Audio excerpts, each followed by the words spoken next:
और अब हम चर्चा को आगे बढ़ाते हैं। अभी बहुत सी बातें सतीश महाना जी ने कही हैं, उससे पहले उप मुख्यमंत्री केशव प्रसाद मौर्य साहब कह के गए हैं। विपक्ष के लिए कितनी संभावनाएं हैं, विपक्ष उद्योगों के विकास को किस तरह से देखता है। हमारे बीच इस वक्त समाजवादी पार्टी के प्रदेश अध्यक्ष नरेश उत्तम जी आ गए हैं।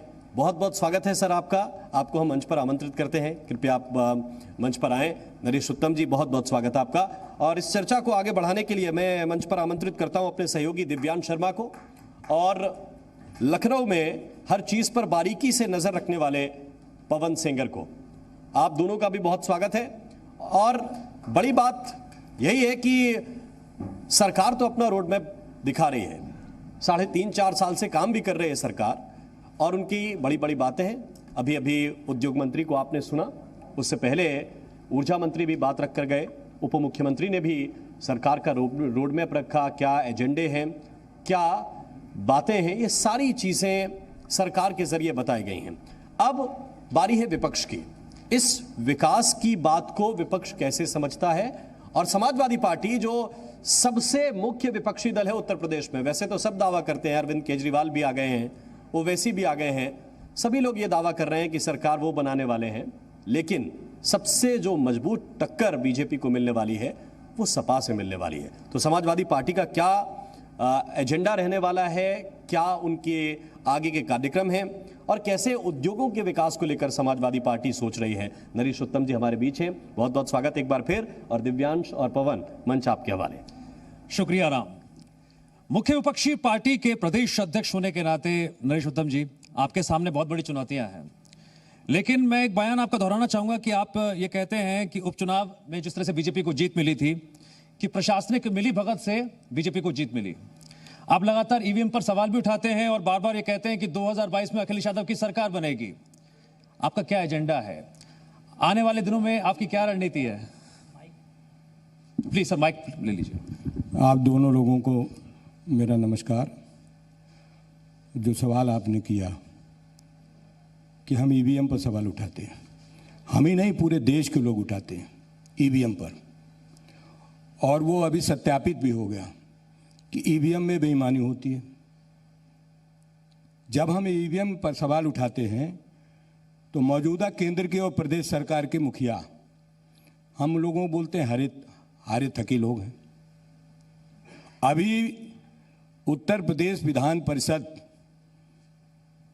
के पढ़े लिखे लोगों का चुनाव हुआ, ग्रेजुएट कॉन्स्टिट्यूएंसी और टीचर्स कॉन्स्टिट्यूएंसी, जहां से प्रधानमंत्री जी पार्लियामेंट के मेंबर हैं, वहां पर समाजवादी पार्टी के शिक्षक एमएलसी समाजवादी पार्टी के लाल बिहारी यादव जी बने हैं, और वहीं बनारस के स्नातक निर्वाचन क्षेत्र से समाजवादी पार्टी के आशुतोष सिन्हा जी चुनाव जीते हैं, और इलाहाबाद झांसी स्नातक क्षेत्र में डॉक्टर मान सिंह यादव समाजवादी पार्टी के चुनाव जीते हैं। चूंकि विधान परिषद का चुनाव बैलेट पेपर से था, बैलेट पेपर से चुनाव हुआ उत्तर प्रदेश की 11 सीटों में। 11 सीटों में समाजवादी पार्टी ने मुख्यमंत्री, प्रधानमंत्री और deputy chief minister Allahabad Jhansi 24 साल से बीजेपी का कब्जा था इलाहाबाद झांसी में। बनारस में स्नातक में 18 साल से कब्जा था बीजेपी का। एक निर्दलीय विधान परिषद के सदस्य को भाजपा में मिलाकर के चुनाव लड़ाया, वो बीजेपी के हार गए। क्योंकि बैलेट पेपर में स्नातक चुनाव में, टीचर चुनाव में मतदाताओं ने बैलेट पेपर का प्रयोग किया, कई हजार से जीते। लेकिन नरेश जी, बीच में रोकूंगा मैं। भारतीय जनता पार्टी कहती है कि बनारस और गोरखपुर में वो चुनाव लड़ी ही नहीं, उन्होंने अपने प्रत्याशी नहीं दिए, और एक सीट आप लोग झांसी जीत करके आए हैं, जबकि दोनों सीट जो बनारस और गोरखपुर है वो भारतीय जनता पार्टी ने नहीं लड़ा। तो आप मूलतः एक सीट जीते हैं भारतीय जनता पार्टी से। अब पार्टी बीजेपी कितना सच बोलती है, कितना गलत बोलती है, जनता आकलन कर रही है। बीजेपी की जो दोमुही राजनीति है, जो कथनी करने में अंतर वाली बात है, वो स्पष्ट हो गई। मुख्यमंत्री गोरखपुर के हैं, क्यों नहीं लड़ी बीजेपी? बीजेपी के सारे नेताओं ने पूरी ताकत के साथ बीजेपी के उम्मीदवार को चुनाव लड़ाया मुख्यमंत्री के क्षेत्र में, और वहां निर्दलीय ध्रुव कुमार त्रिपाठी जीत गए। निर्दलीय गोरखपुर में मुख्यमंत्री जी रहते हैं और कह रहे हैं हम चुनाव नहीं लड़ाएंगे। तो फिर आप चुनाव काहे के लड़ाएंगे? आप तो विधान परिषद में किसी से इस्तीफा दे के आप बन गए। और अगर बीजेपी का कोई कार्यकर्ता चुनाव लड़ना चाहता था आपके कथनानुसार, तो क्यों नहीं लड़ाया? उन्हें डर था कि हम हार जाएंगे, और इसीलिए इनडायरेक्ट उन्होंने मदद की बीजेपी की, और अपना उम्मीदवार पूरी तरीके से उसकी मदद की, और वो भी चारों खाने चित हुए। ध्रुव कुमार त्रिपाठी निर्दलीय जीत गए। और बनारस के अंदर स्नातक और शिक्षक एमएलसी में घोषित प्रत्याशी थे। अखबारों में हमने पढ़ा, बीजेपी की लिस्ट में पढ़ा कि बीजेपी के बनारस में उम्मीदवार लड़ रहे हैं। हमारे साथ तो दोनों विधान परिषद के सदस्य थे, और वो बीजेपी के कैंडिडेट उतरे, लेकिन बैलेट पेपर से पढ़े लिखे लोगों ने मोदी जी के क्षेत्र में दोनों समाजवादी पार्टी के उम्मीदवारों को विजय श्री दिला दी। अब आइए आप लखनऊ में शिक्षक निर्वाचन क्षेत्र और चुनाव था स्नातक निर्वाचन क्षेत्र का। लखनऊ में बीजेपी ने एक निर्दलीय को अपने में मिला लिया, भाजपा का बना दिया, उसे दुपट्टा उड़ा दिया और उसको बना करके जबरदस्ती चुनाव जीत लिया। काउंटिंग में निर्दलीय को हरवा दिया। निर्दलीय यहां पर 3 बार से वो जीत रही थी, और 4 दिन तक लखनऊ राजधानी में काउंटिंग चली। सबने देखा, सारे मीडिया ने बताया, और पूरे देश की जनता ने देखा किस तरीके की धांधली करती बीजेपी। बाई इलेक्शन में अगर मैंने ये सवाल उठाया था कि ईवीएम हटे और बैलेट पेपर से चुनाव हो, मेरा दावा है। ठीक है नरेश जी, आपने शिक्षक एमएलसी चुनाव में जब प्रचार के लिए जा रहे थे बरेली में, आपने कहा था कि गुटबाजी खत्म कर संगठन को मजबूत करेंगे। ये आपके बारे में कहा जाता है कि आप किसी खेमे से नहीं हैं। आपके बारे में यह भी कहा जाता है कि आप बहुत साधारण तरीके से रणनीति बनाते हैं और उस पर कारगर काम भी करते हैं। लेकिन बड़ा सवाल यह भी है कि जब आप संगठन में थे और जब प्रदेश अध्यक्ष शिवपाल सिंह यादव थे, तो आप संगठन से बाहर कर दिए गए थे। उसके बाद आप पर दारोमदार आया बतौर प्रदेश अध्यक्ष का। इतना लंबा आपने कार्यकाल देखा है बतौर प्रदेश अध्यक्ष का। अब आपके सामने क्या क्या चुनौतियां हैं? क्योंकि लगातार आप ये बयान भी देते हैं, कहते हैं कि सपा की योजनाओं पर टैग लगाकर सरकार जो है फीता काट रही है। वाह, एकदम सही है। भारतीय जनता पार्टी ने 4 वर्ष के अंदर उत्तर प्रदेश में कोई काम किया हो बताओ? सिर्फ माननीय अखिलेश यादव जी ने जो काम किया उसी पर टैग लगा देते हैं और उसको अपना बता देते हैं। और अगर 4 वर्ष से आपकी सरकार उत्तर प्रदेश में है और देश में 7 वर्ष से मोदी जी की सरकार है, और उत्तर प्रदेश से आप प्रधानमंत्री मेंबर पार्लियामेंट चुने जाते हैं, और उत्तर प्रदेश में आप मुख्यमंत्री बनते हैं, पूर्व सांसद माननीय योगी जी। तो जब उत्तर प्रदेश में दोनों सरकारें आपकी हैं, तो उत्तर प्रदेश जब दुनिया का, भारत का सबसे बड़ा राज्य है, तो यहां विकास क्यों नहीं हो रहा? विकास क्यों अरुद्ध है?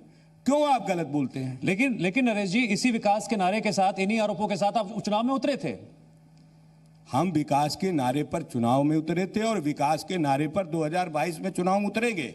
और माननीय अखिलेश यादव जी की लोकप्रियता और ग्राह्यता जनता में इसीलिए बढ़ रही है कि अखिलेश यादव जी ने जो कहा वो उससे बढ़ के काम किया। आप सब दोनों लोग गवाह हैं इस बात के कि इसी लखनऊ के अंदर जो चुनाव घोषणा पत्र में था, उससे कहीं ज्यादा इसी लखनऊ के अंदर राजधानी में करके दिखाया, और जो पूरे देश का एक मॉडल है वो माननीय अखिलेश यादव जी ने करके दिखाया। लेकिन नतीजों में क्यों नहीं दिख रहा? वो नतीजे तो जनता को ईवीएम ने कर दिया। ईवीएम ने चुनाव जो है गड़बड़ कर दिया। नरेश जी, ईवीएम ने किया, चलिए ठीक है, आप जहां चुनाव जीतते हैं ईवीएम ठीक होता है। बैलेट पेपर से हुआ, उसमें भी आप लखनऊ में धांधली की बात कर रहे हैं। लेकिन चुनौती अब इससे ज़्यादा बढ़ के आपके सामने आने वाली है। ओवैसी उत्तर प्रदेश में एंट्री कर रहे हैं, आम आदमी पार्टी उत्तर प्रदेश में एंट्री कर रही है, यहाँ तक कि जो छोटे छोटे दल हैं वो दमखम के साथ एक मोर्चा बनाने जा रहे हैं, थर्ड फ्रंट बनाने जा रहे हैं। और चुनौती, चूंकि विपक्ष में आप हैं, सत्ता पक्ष काम के बदौलत जाएगी चुनाव में, तो आप इन लोगों से कैसे लड़ेंगे? ओवैसी को कैसे रोकेंगे? क्योंकि ये तो आपका वोट सीधे तौर पर काटते दिखाई दे रहे हैं। देखिए, हमारे नेता माननीय अखिलेश यादव जी इस प्रदेश की विकास की गति को आगे बढ़ाएंगे। और हमें पूरा भरोसा है कि इस उत्तर प्रदेश में जिस तरीके से किसान बदहाल है, खेती करने वाले लोग दुखी हैं, आज पूरे देश के किसान आंदोलन में है। पूरी दिल्ली राजधानी, पूरे चारों तरफ से किसान वहां पर 3 हफ्ते से पड़े हुए हैं। नरेश जी, और किसानों के साथ जी। भारतीय जनता पार्टी किस तरीके का व्यवहार कर रही है। आपको इस कड़कड़ाती धूप में किसान अपने फसल का वाजिब मूल्य मांग रहा है। उत्तर प्रदेश में आपके सामने आप लोग अपने चैनल से भी दिखाते हैं कि उत्तर प्रदेश के अंदर आज धान क्रय केंद्र, योगी जी का बार बार आ रहा है कि धान के क्रय केंद्र में कोई घपला नहीं होगा। और मैं योगी जी से कहना चाहता हूं कि आप धरातल में आओ। अभी तो आप हवाई जहाज से, इस बार अभी आपने कहा कार से चलेंगे, और आप कार से चल करके देखिए, कोई क्रय केंद्र देखिए, कोई क्रय केंद्र ऐसा नहीं है जिस पर नहीं नरेश जी, आप पारदर्शिता हो और ईमानदारी हो। नरेश जी, आप किसान आंदोलन की बात कर रहे हैं तो ये सवाल उठना भी लाजमी है कि आप खुद एक किसान परिवार से आते हैं, लेकिन जब आप आंदोलन कर रहे थे सड़कों पर, उस वक्त क्या किसान आपके साथ थे? हम किसानों के हिमायती नहीं हैं, हम किसान के बेटे ही नहीं हैं, हम खुद किसान हैं और खेती हमारा मुख्य व्यवसाय है। मेरा सवाल आपसे ये है और कि खेती हमारा मुख्य व्यवसाय नहीं, इस देश का मुख्य व्यवसाय खेती है। खेती से ही सबका जीवन है। खेतीहर लोग जिस तरीके से मेहनत करते हैं, अगर वो अपनी फसल का मूल्य मांगते हैं, आपने कहा कि एमएसपी, अभी एक बहस चल रही है देश में कि हम एमएसपी पर कोई छेड़छाड़ नहीं करेंगे। आप एमएसपी दिला ही नहीं पा रहे हो। उत्तर प्रदेश के अंदर धान के क्रय केंद्र खुले हैं। उत्तर प्रदेश सरकार ने धान खरीदने का अभी दिया है लोगों को कि आप धान खरीदिए। 1800 लगभग समर्थन मूल्य है। अब बीजेपी कह रही है और 900 1000 रुपए में धान बिक रहा है। पवन जी, आप पता करिएगा पूरे प्रदेश के किसी जगह धान की खरीद जहां हो रही है, वो भाजपा के लोग वही किसान से धान ले लेते हैं 1100 रुपए में और वही 1700 1800 रुपए में सप्लाई कर देते हैं। ये गोरख धंधा है, ये मामूली बात नहीं है। इतना बड़ा घोटाला नहीं धान के क्रय केंद्रों में, गेहूं के क्रय केंद्रों में। आप पता करिए गन्ने में क्या हालत है। आज पूरे प्रदेश में तराई की बेल्ट में जहां माननीय मुख्यमंत्री जी रहते हैं, मुख्यमंत्री जी ने अभी 2 साल पहले गढ़मुक्तेश्वर में गंगा के किनारे खड़े होकर कहा कि भाइयों 14 दिन के अंदर गन्ने का भुगतान कर देंगे। और आज कितने हजार करोड़ रुपए गन्ने का बकाया है। जब सदन के अंदर इस बात को हम लोग किसान की बात को उठाते हैं कि गन्ने का आप प्राइस क्यों नहीं दे रहे हो, किसान ने आपको गन्ना दिया और गन्ने का मूल्य मांग रहा है। जब मूल्य मांगने जाता रहा तो उसके ऊपर लाठियां चलाते हो, उसके ऊपर आप पानी की बौछार करते हो, उसके ऊपर आंसू गैस के गोले छोड़ते हो, उसके ऊपर आप संगीन धाराओं पर मुकदमा लगाते हो। ऐसा दुनिया के किसी इतिहास में नहीं है जहां किसान अपनी फसल दे और फसल का मूल्य न पावे, मूल्य मांगने जाए तो लाठी पावे। नरेश जी, जो भारतीय जनता पार्टी और सरकार कह रही है कोविड काल में रिकॉर्ड भुगतान किया है गन्ना को लेकर के, आप किसान आंदोलन के लिए सड़क पर उतर रहे हैं, अखिलेश जी सड़क पर उतर करके आए। भारतीय जनता पार्टी कह रही है कि आप किसानों के कंधों पे बंदूक रख करके अपने सियासत को साध रहे हैं, यानी 2022 का रोड मैप आप किसानों के कंधों पे बंदूक रख करके करने जा रहे हैं। विकास की बात नहीं कर रहे हैं, बल्कि आंदोलन का रास्ता अपना रहे हैं, वो भी दूसरे के मुद्दे को लेकर के। देखिए, दूसरे का मुद्दा नहीं है, देश के किसानों का मुद्दा, ये देश का मुद्दा है। और ये मुद्दा पूरी दुनिया में जा रहा है कि भारत में किसान दुखी है। दुनिया के दूसरे देशों में खेती के विकास के लिए सरकारें क्या क्या करती हैं, हमने जहां तक पढ़ा है, आप लोगों को चैनल के माध्यम से, आपके अखबारों के माध्यम से, मैगजीन के माध्यम से, राइटरों के माध्यम से, कि दुनिया में खेती को बहुत सम्मान दिया जा रहा है, लेकिन भारत के अंदर खेती को सम्मान बहुत कम है। और बीजेपी ने तो सर्वनाश कर दिया किसानों का। किसान आत्महत्या करने पर मजबूर है। आज पूरे प्रदेश के अंदर आप पता करेंगे तो कोई ऐसा दिन नहीं है जब राज्य के किसी जनपद में कोई किसान आर्थिक तंगी से आत्महत्या न कर रहा हो। यह हालत है किसान की। आप पूरे बुंदेलखंड में चले जाओ, बुंदेलखंड में दलहन होता है, तिलहन होता है। जब दलहन, जैसे मान लीजिए अरहर जब किसान के घर होता है तो वो बिकती है 5000 रुपये कुंटल, 50 रुपये कुंटल, 50 रुपये किलो। और जब वो दलहन दाल बन जाती है, ब्रांडेड लोग के पास आ जाती है, तो 160 रुपये किलो। 50 रुपये किसान को नहीं मिलेगा, 160 रुपये व्यापारी को मिलेगा। और व्यापारी कौन है? बड़े लोग। और इसी तरीके से तिलहन है, जो तेल है, सरसों का, लाही का तेल है। ये तेल जब लाही सरसों मार्च अप्रैल में आता है तो वो लाही सरसों 35 रुपया, 4,000 रुपया, 4,500 रुपया क्विंटल होती है, 45 रुपए किलो। और वही फिर क्या तेल में जब वजह है? बदल जाती है तो 160 रुपए नरेश किलो। जी, फिर क्या वजह है कि कुछ किसान संगठन है वो केंद्रीय कृषि मंत्री से मिलते हैं और इस कानून का समर्थन करते हैं?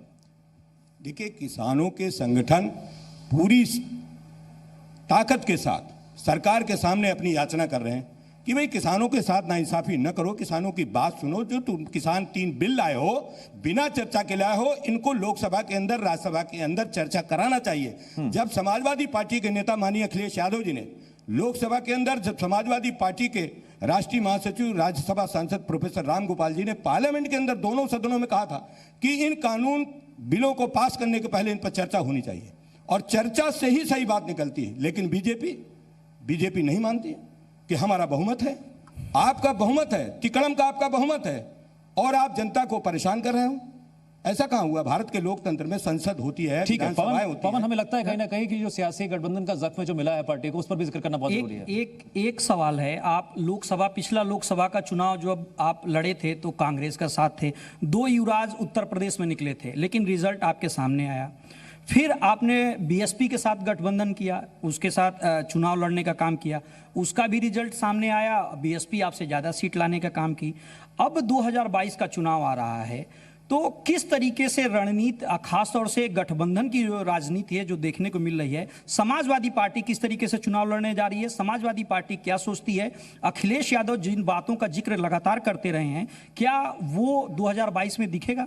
देखिए, अभी विधान परिषद का चुनाव हुआ है पवन जी, विधान परिषद का चुनाव हुआ, समाजवादी पार्टी अकेले चुनाव लड़ी है और समाजवादी पार्टी 3 सीटों पर भारी बहुमत से जीती है, अकेले चुनाव लड़ी है और न सीटों में बहुत अच्छी टक्कर दी है, कहीं कहीं बेईमानी के शिकार लोग हो गए। तो जो समाजवादी पार्टी की तैयारी है वो पूरी तैयारी है समाजवादी पार्टी की, हम अकेले चुनाव लड़ेंगे। हमारे नेता माननीय अखिलेश यादव जी इसका हमारे पार्टी का राष्ट्रीय नेतृत्व तय करेगा नरेश उत्तम जी, कि हमारे साथ कौन चुनाव लड़े।